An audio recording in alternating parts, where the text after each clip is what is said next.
And there are at least several times, 6 to 7 times, when I thought, I'm doomed. Yeah.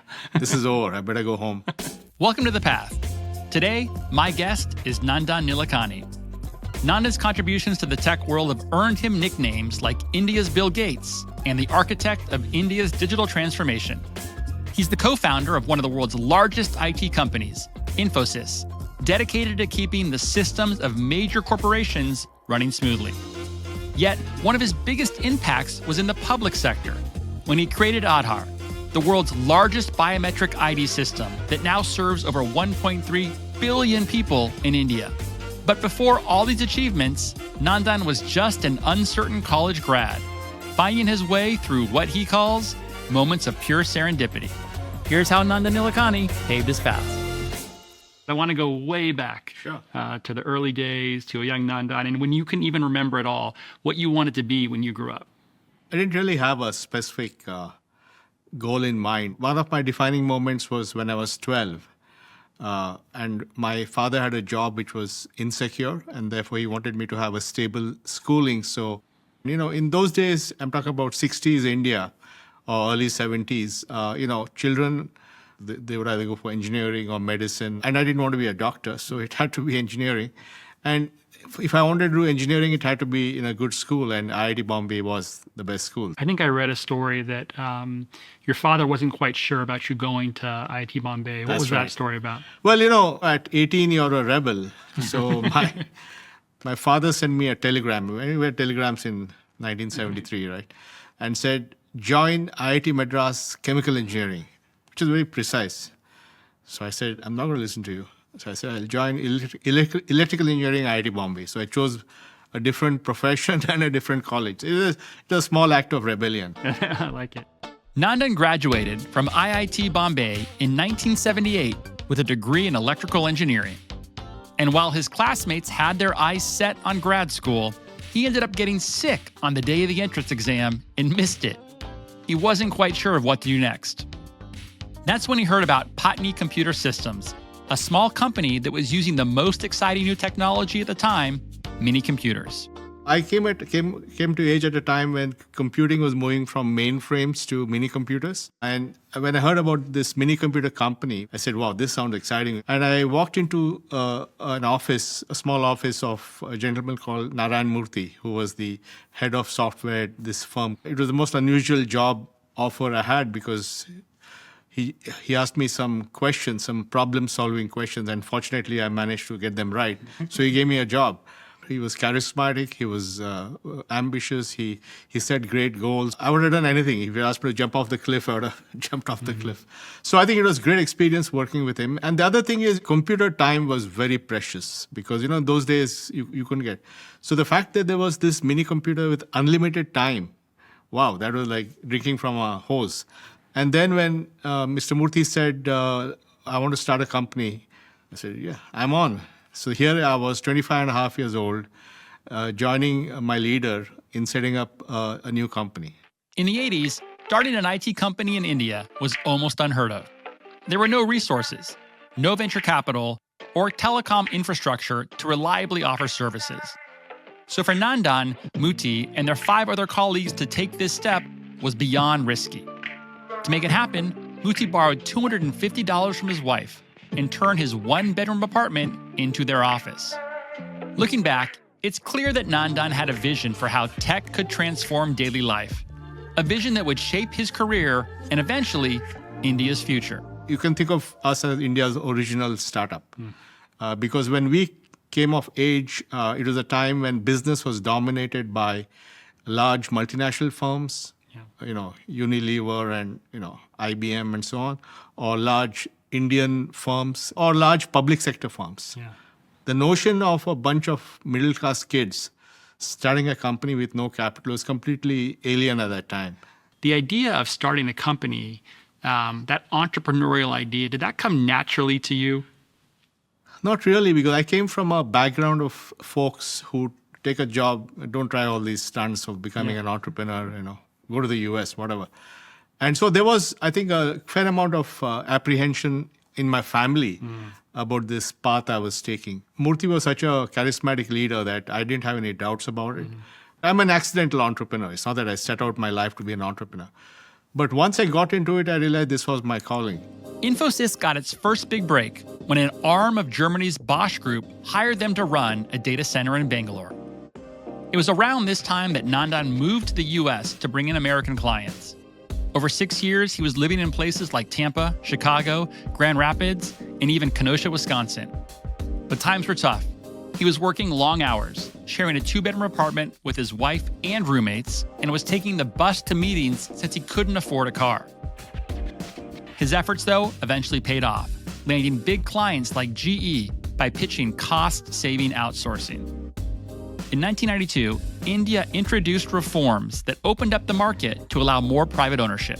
Nandan was in the forefront of navigating this shift, which helped the business explode. They went public in 1993 in India and eventually became the first Indian company to be listed on a US stock exchange. And then, in 2002, Nandan became the CEO of Infosys. Under his leadership, the company's top line grew 6-fold, reaching $3 billion. I've always said you can only learn to be a CEO by being a CEO. What was that like? The one thing you learn as you grow a company is you can't do everything yourself. And the day you realize that making other people effective and motivated is a huge part of success.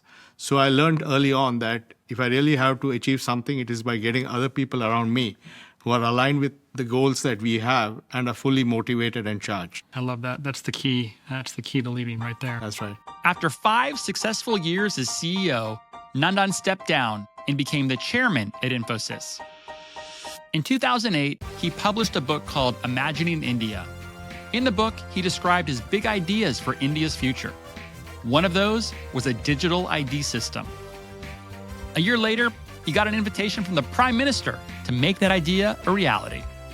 Nandan became the first chairman of the Unique Identification Authority of India, spearheading a government project that would impact the lives of every person in India.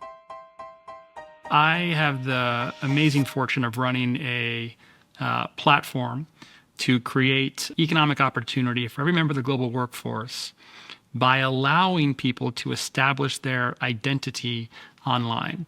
So for me, as impressive as what you have done so far in your career up to maybe 2009, the next thing is astonishing to me.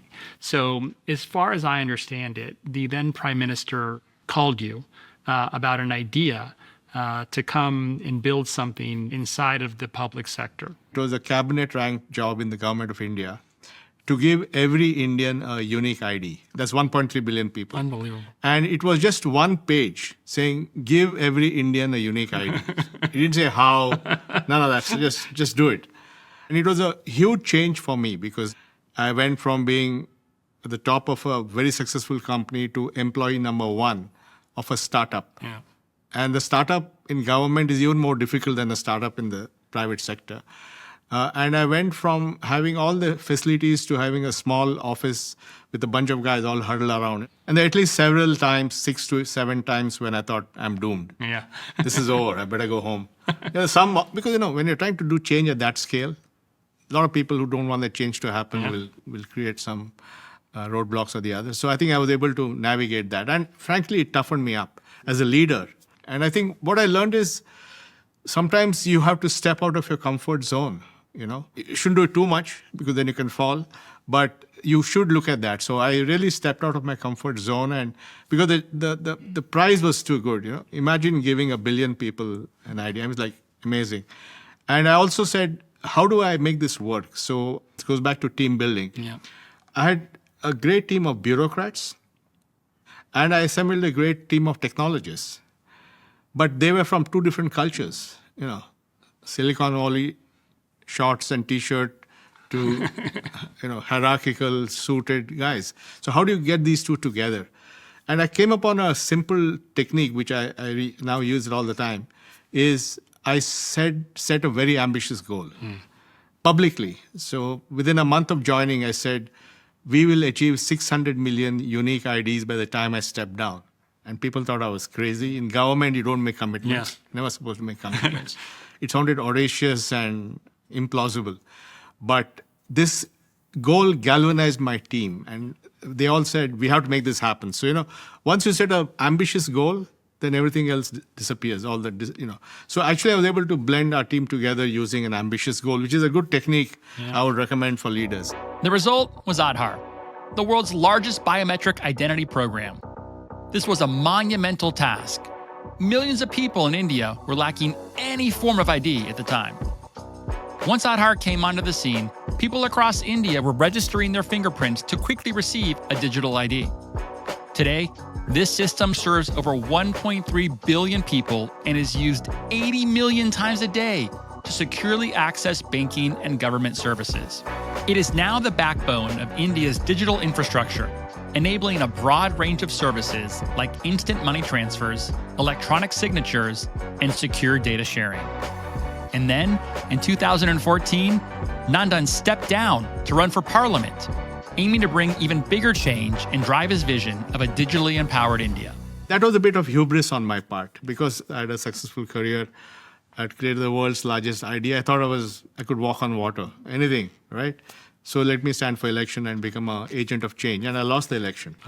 And that was actually a big blow to my ego that, you think you're good at everything. And I think it took me some time to recover from that because losing an election is like a collective rejection by a million people. Yeah. So, you don't feel that good about it.